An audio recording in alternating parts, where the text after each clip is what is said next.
The sky over Kumasi was heavy with tension.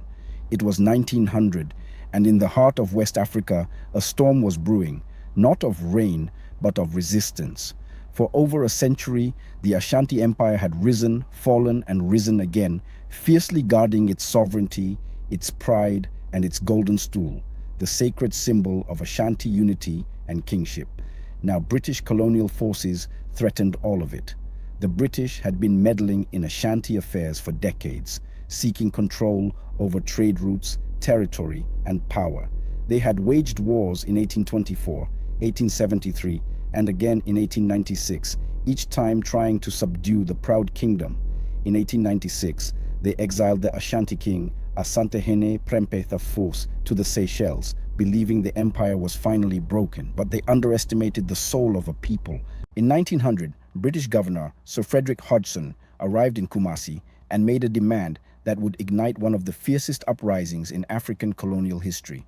Addressing a gathering of Ashanti chiefs, he asked not only for the right to rule, but demanded the Golden Stool itself, a throne that no outsider had ever seen, let alone touched.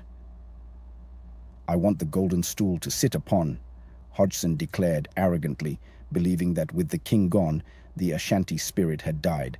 But the Golden Stool was no ordinary throne. It was believed to hold the very soul of the Ashanti nation, past, present, and future. To demand it was not just offensive, it was sacrilege. Word spread like wildfire through the villages and forests. The chiefs were shocked, but it was one woman who rose above the silence. Her name was Yaa Asantewaa, the Queen Mother of Ejisu, a seasoned leader and warrior in her 60s. At a council of leaders, where many of the men hesitated, she stood up and delivered words that would echo through history. "If you, the men of Ashanti, will not fight, then we will. I shall call upon my fellow women. We will fight the white men. We will fight till the last of us falls in the battlefields." And fight they did. Yaa Asantewaa became the commander of the Ashanti forces, rallying thousands to rise up against the British.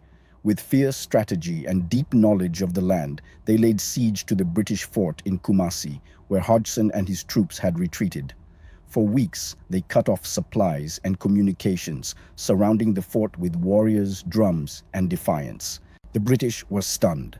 They had never faced such organized, determined resistance from an African woman.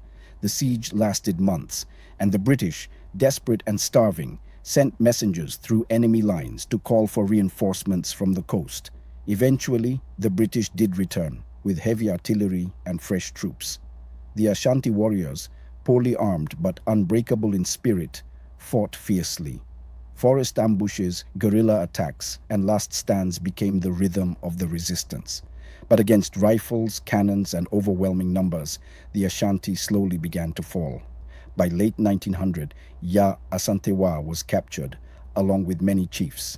She was exiled to Seychelles, where she would die 2 decades later. The Golden Stool, hidden safely by the Ashanti, was never handed over. The British would eventually find it, damaged and desecrated, but they never sat on it. The Ashanti territory was absorbed into the Gold Coast colony, but the rebellion of 1900 left a scar and a legacy. Yaa Asantewaa became a symbol not of defeat, but of resistance. Her bravery ignited future generations in Ghana and beyond, and her name became a rallying cry for African liberation. Though the empire was broken, the soul of the Ashanti, held in that sacred stool and in the memory of a queen who dared to fight, remained unbowed.